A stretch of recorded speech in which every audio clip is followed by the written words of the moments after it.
சும்மா அதிரும், எல்லா திசைகளும் அதிரும்.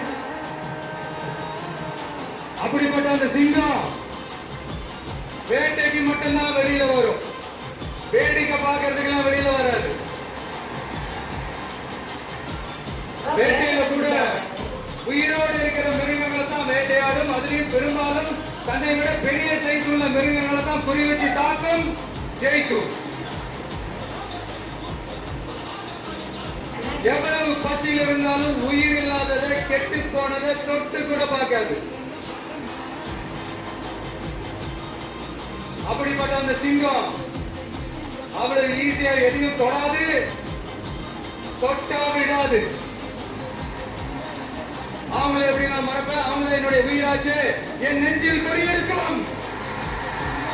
அனைவருக்கும் என்னோட உயிர் வணக்கம்.